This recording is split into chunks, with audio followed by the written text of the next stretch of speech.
یہاں بھی لوگ کہتے ہیں نا کہ اسی تے اپنا بابیاں دا عقیدہ نہیں چھڈنا، تسی جو مرضی کر لو، اسی پکے ہیں۔ اچھا یہ ہمیں کہہ رہے ہوتے ہیں قرآن اور حدیث پڑھنے کے اوپر، حالانکہ یہ دیکھنا چاہیے کہ اگر تم بابوں کے ساتھ پکے ہو تو بابے قرآن اور حدیث پہ ہوتے ہیں نا۔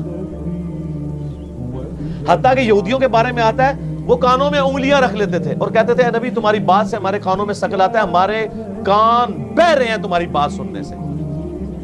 ہم اپنے عقیدوں میں پکے ہیں۔ آج اگر مسلمان کا بھی یہی ایٹیچیوڈ ہو، سر ویڈیو ریکارڈڈ ہے پاپا جانی کی، انہوں نے کہا میرے کان بہ رہے ہیں، آنکھیں اندھی ہیں، ہر اس بات کو سننے سے جو ہمارے بزرگوں کے خلاف ہو۔ سر حالانکہ یہ ایسا نہیں ہے، وہ بہرے نہیں ہے، وہ قرآن میں ہے صم بکم عمی فہم لا یرجعون۔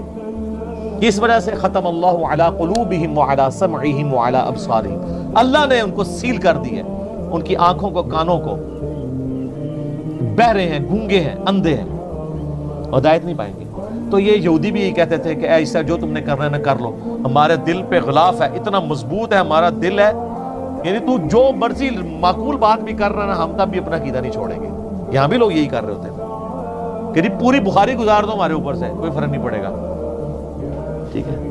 تو یہ کس کو دھوکہ دے رہے ہیں؟ اپنے آپ کو۔ یہاں پہ اللہ فرما رہا ہے، اللہ تعالیٰ پھر آپ کو پتہ ہے وہ تو پھر وہ کتابوں کا خدا تو اور ہے نا، جب انہوں نے کہا ہمارے دل پہ خلاف ہے، اللہ نے کہا بل لعنہم اللہ بکفرہم، یہ لعنت ہے تمہارے دل کے اوپر پڑی ہوئی تمہارے کفر کے سبب، انکار کرنے کے سبب۔ لعنتی ہو، یہ کہتے ہو کہ بات نہیں اثر کرتی، اصل ہی مار پہ یہ تو اللہ دی لعنتی ہو چکے ہو۔